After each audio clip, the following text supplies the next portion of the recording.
Jejum. O que é jejum?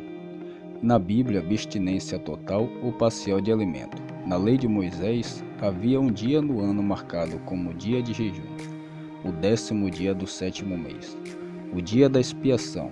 Levíticos capítulo 23, verso 27. Desta forma, o jejum era feito uma vez por ano. Assim afirmam vários estudiosos. Mas vamos analisar isto, se é verdade à luz da Bíblia. Primeiro vamos fazer uma análise se jejum significa abstenção total ou parcial de alimento. Qual foi a primeira vez que alguém se absteve de alimento na Bíblia? A resposta está no livro de Êxodos, capítulo 34, verso 28, que diz: E esteve Moisés ali com o Senhor 40 dias e 40 noites. Não comeu pão e nem bebeu água.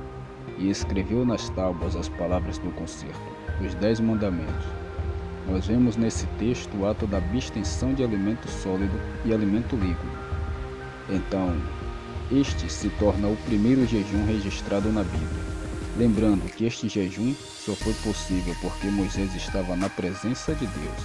Então Deus susteve de forma sobrenatural o corpo de Moisés, por 80 dias e 80 noites. Mas como 80 dias e 80 noites? 80 dias e 80 noites, pois antes disto, ainda no livro de Êxodos, capítulo 31, verso 18, diz: E deu a Moisés, quando acabou de falar com ele no monte Sinai, as 2 tábuas do testemunho, tábuas de pedras escritas pelos dedos de Deus. Então, juntando 40 dias e 40 noites, dá 80 dias e 80 noites de puro jejum. Então cai em descrédito o que alguns estudiosos dizem, que o jejum foi instituído em Levíticos 16, verso 29, e que é complemento com Jeremias 36. Mas o que Levíticos, verso 16, capítulo 16, verso 29 ao 30 fala? Esta passagem fala apenas de afligir a alma. De que forma? Não fazendo nenhuma obra, nem o natural, nem o estrangeiro que peregrina entre eles, pois aquele dia era reservado para serem purificados os pecados perante o Senhor. Isto era chamado de expiação de pecados. Levíticos capítulo 16, verso 34. Em nenhum momento este capítulo, do versículo 36 de Jeremias, fala de abstenção de alimentos. Então não é verdade que o jejum foi estabelecido neste capítulo, que também envolvia a guarda do sábado. Levíticos 16, verso 31.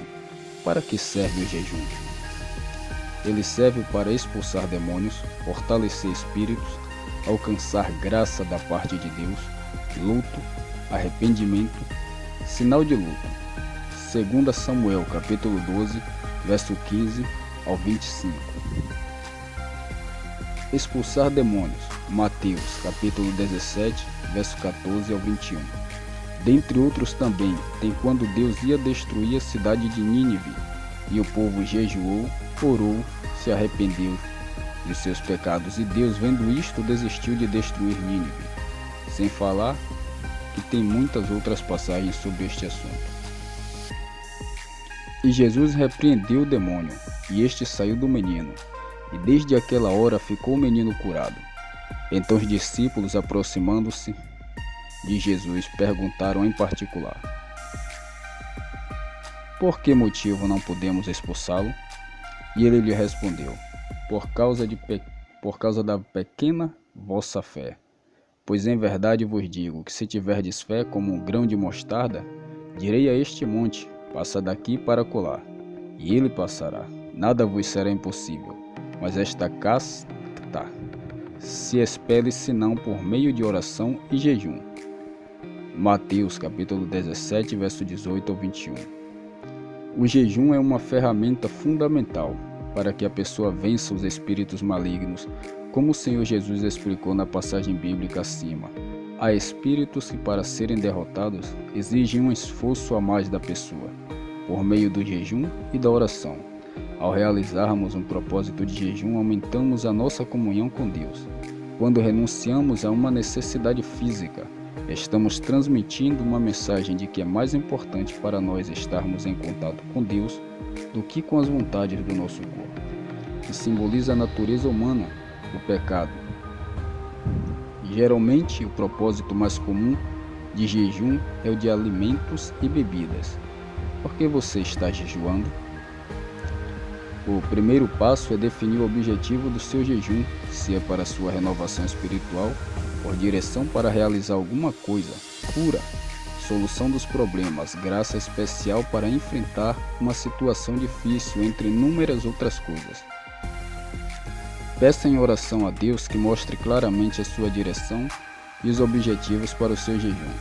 Isso irá capacitá-lo a fazer o jejum de forma mais específica e estratégica.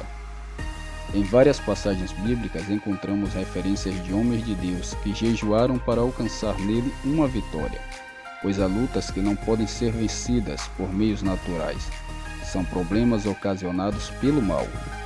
O Senhor Jesus, quando esteve entre os discípulos, deu algumas orientações acerca de como realizar um jejum. Quando jejuares, unge a cabeça e lava o rosto, com o fim de não aparecer aos homens que jejuas, e sim ao teu Pai em secreto, e teu Pai que vê em secreto te recompensará. Mateus capítulo 6, versos 17 ao 18. Portanto, o jejum é algo íntimo e pessoal entre a pessoa e Deus. Mas o que acontece quando fazemos jejum? O bispo Júlio Freitas destaca em seu blog pessoal que o jejum é uma privação e que nos submetemos voluntariamente por um período de dias com o objetivo de alcançar algo superior. Enfraquecemos-nos? Não, muito pelo contrário, pois o tempo a que nos propomos estar em jejum, na realidade ajuda-nos a fortalecer uma determinada área da nossa vida. Nós somos espírito, alma e corpo, e quando jejuamos passamos a vigiar mais de perto os nossos pensamentos, sentimentos, palavras, atitudes e reações, ou seja, vigiamos 100% nosso espírito ao fazermos isso.